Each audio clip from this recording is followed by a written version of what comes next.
किसशाङ्खचक्रं सकरीटकुण्डलं सपीतवस्त्रं सरसीरुहेक्षणं सहारवक्षे स्थलकौस्तुभश्रियं नमामि विष्णु शिरसा चतुर्भुजम्। नमस्कार, स्वागत है आप सभी का हमारे YouTube चैनल में। आज के इस वीडियो में आप श्रवण करेंगे आषाढ़ मास के कृष्ण पक्ष की योगिनी एकादशी व्रत की कथा। योगिनी एकादशी का व्रत इस बार 2 दिन किया जा रहा है। योगिनी एकादशी के व्रत में भगवान श्री लक्ष्मी नारायण की पूजा की जाती है और आहार में फलाहार में मिश्री का प्रयोग करना चाहिए। जो लोग आज 21 जून को एकादशी व्रत कर रहे हैं वह 22 जून को एकादशी व्रत का पारण दोपहर 1:45 से शाम 4:30 के मध्य में कर पाएंगे। आइए श्रवण करते हैं योगिनी एकादशी व्रत कथा। एक बार प्रेम से कहिए, बोले विष्णु भगवान की जय, लक्ष्मी नारायण भगवान की जय, श्री राधा रानी की जय, एकादशी माता की जय। युधिष्ठिर ने भगवान वासुदेव श्री कृष्ण से विनय पूर्वक पूछा, प्रभो, आषाढ़ महीने के कृष्ण पक्ष की एकादशी का क्या नाम है? उसका महात्म्य क्या है? इसका व्रत कैसे किया जाता है? कृपया बताकर मेरी जिज्ञासा को शांत करें। वासुदेव भगवान बोले, धर्मराज, आषाढ़ महीने के कृष्ण पक्ष की एकादशी का नाम योगिनी है। यह बड़े बड़े पापों को नष्ट कर देती है। संसार सागर में डूबे हुए प्राणियों के लिए यह उत्तम नौका का काम करती है। इसका व्रत तीनों लोकों का उद्धार करने वाला है। श्री कृष्ण भगवान ने एक क्षण भर रुककर कहा, राजन, मैं इस व्रत के संबंध में एक पौराणिक कथा आपको सुनाता हूँ, ध्यान पूर्वक सुनना। अलकापुरी में धन के अधिपति कुबेर रहते थे। वे भगवान शिव की भक्ति में अलमस्त रहते थे।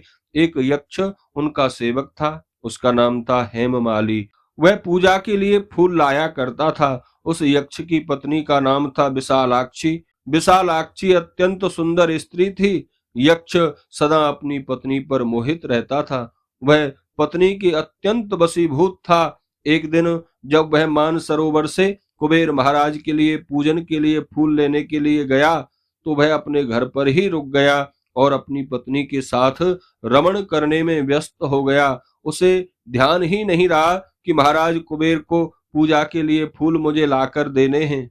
कुबेर भगवान शिव के मंदिर में बैठे पूजन कर रहे थे। दोपहर का समय हो गया परंतु हेममाली पूजा के लिए फूल लेकर नहीं आया। प्रतीक्षा का अंत हो गया और पूजा का समय निकल गया तो कुबेर को क्रोध आ गया। उन्होंने सेवकों से कहा, पता लगाओ हेममाली क्यों नहीं आया है। सेवकों ने बता दिया, महाराज, वह तो अपने घर पर अपनी पत्नी के साथ रमण कर रहा है। सेवकों की बात सुनकर कुबेर के क्रोध की अग्नि पर घी पड़ गया। उन्होंने उसे बुलाने के लिए सेवकों को भेजा।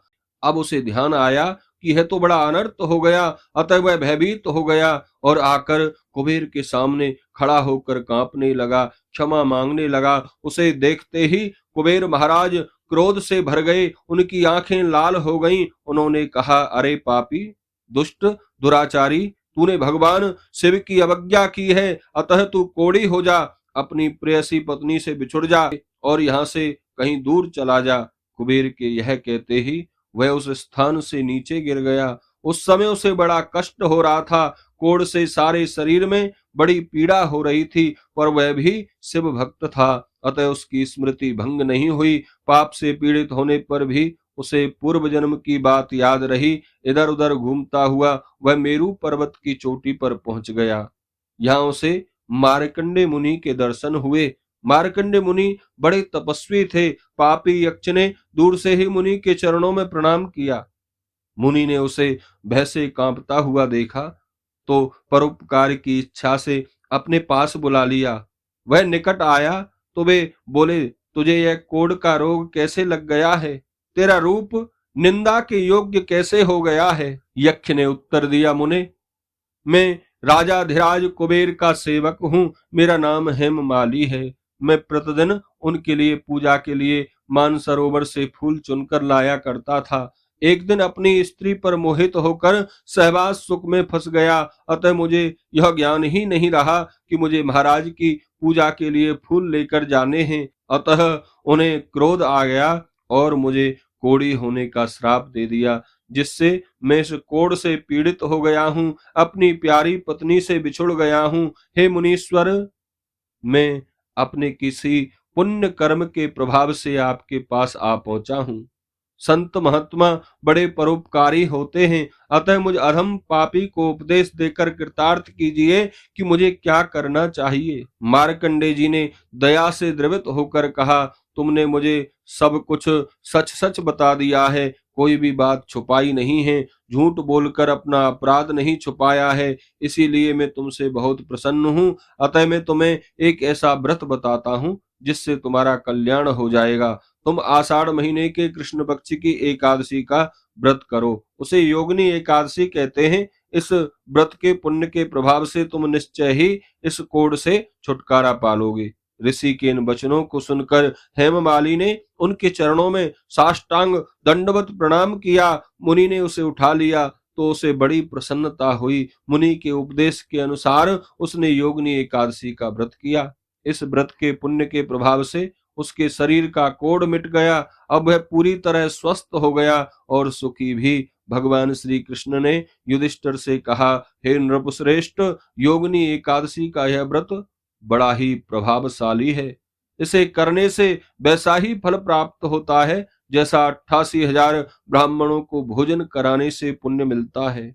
यह एकादशी बड़े बड़े पापों का अंत करके बड़ा पुण्य फल प्रदान करती है। इस कथा को पढ़ने और सुनने से मनुष्य के सब पाप नष्ट हो जाते हैं। मनुष्य पाप मुक्त होकर अंत में मोक्ष को प्राप्त करता है। बोलिए विष्णु भगवान की जय।